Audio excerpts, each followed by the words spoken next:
안녕하십니까. 세상 읽어주는 남자 이상훈입니다. 오늘은 인텔에 대해서 한 말씀 드리겠습니다. 인텔의 위기는 누적되어 왔습니다. 위기의 근본 원인은 뭐니뭐니 해도 더딘 미세 공정입니다. 14나노부터 낮은 수율로 흔들리기 시작했던 인텔은 이제 10나노 제품으로 CPU를 업데이트하고 있는 상황입니다. 그런데 최근 인텔에게는 좀 희망적인 뉴스가 나왔습니다. 인텔의 서버 CPU가 마침내 10나노에 도달했습니다. AMD는 올 하반기에 5나노 칩을 내놓을 것인데 10나노가 뭐 대단한 거냐고 말할 수도 있겠지만 그게 꼭 그렇지만도 않습니다. 인텔의 10나노는 TSMC 6나노 수준입니다. 달리 말하면 인텔의 10나노 CPU는 AMD 7나노 CPU와 비교해서 더 나으면 낫지 절대 떨어지지 않습니다. 더 의미 있는 것은 이번에 출시한 CPU가 재원 CPU라는 점인데요. 이 서버용입니다.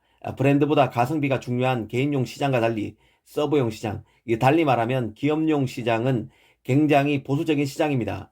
레퍼런스가 중요하고 이 가격이 조금 더 비싸더라도 칩 성능이 중요합니다. 후발주자가 제품 테스트에서 성능이 좋다는 것을 입증해도 시장에서 충분히 더 증명해야 조금씩 제품을 넓혀갈 수 있는 시장입니다. 그래서 더 어렵습니다. 그런데 이번 인텔의 서버용 10나노 CPU는 빠르게 성장하는 5G, 클라우드, 이 데이터 센터 시장을 선점하기 위해 나온 것입니다. 특히 서버 CPU는 기존에 구축한 데이터 센터와 호환이 필수적입니다. 새로운 CPU로 전환이 더 어렵다는 것을 의미합니다. 이 서버 시장에서 반짝 하는가 싶던 AMD가 다시 지지부진한 것도 얼마나 서버 시장 공략이 어려운지를 잘 보여줍니다. 실제 그 시장 조사 업체 머큐리 리서치에 따르면 인텔은 지난해 4분기 서버 CPU 시장에서 92.9%의 점유율을 기록했습니다. AMD는 고작 7%에 그쳤습니다. 실제 이번에 나온 인텔 서버용 CPU는 5G 네트워크에 특화됐다는 평가를 받고 있습니다. 인공지능 가속 기능도 서버 CPU 중에는 유일하게 내장돼서 이 성능과 생산성을 개선해 준다고 합니다. 특히 주목되는 것은 이 칩이 나오자마자 인텔이 시스코, 델, 레노버, HP 등 주요 고객에 20만 대 이상을 이미 출하했다고 밝힌 대목입니다. 이 마진이 가장 높은 서버 시장에서 인텔이 확실히 주도권을 계속 잡아가고 있음을 보여주는 대목입니다. 여담이지만 스마트폰의 모바일 AP 시장에서도 이 개수로 놓고 보면 대만의 미디어텍이 1위입니다.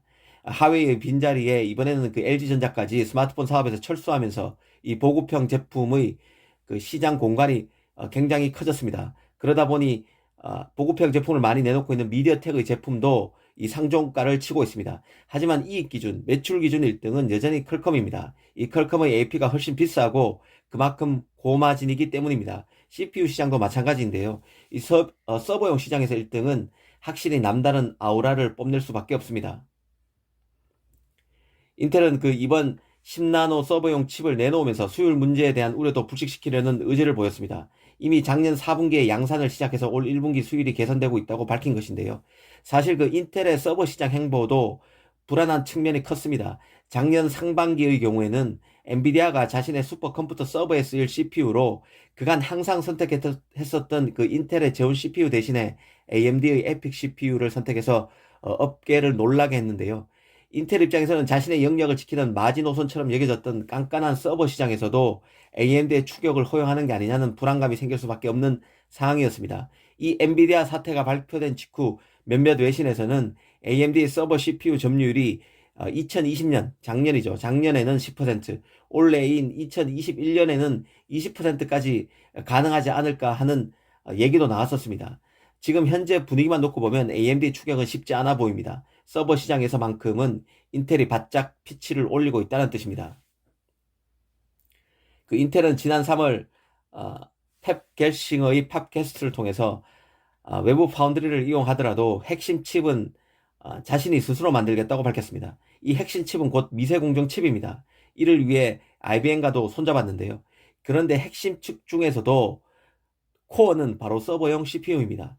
서버 시장을 후발주자에게 내주게 된다는 얘기는 인텔이 결국 팹리스화 된다는 의미와 같습니다. AMD처럼 말이죠. 이런 점을 염두에 두고 서버용 CPU 시장 경쟁을 바라보면 더 흥미로울 것 같습니다.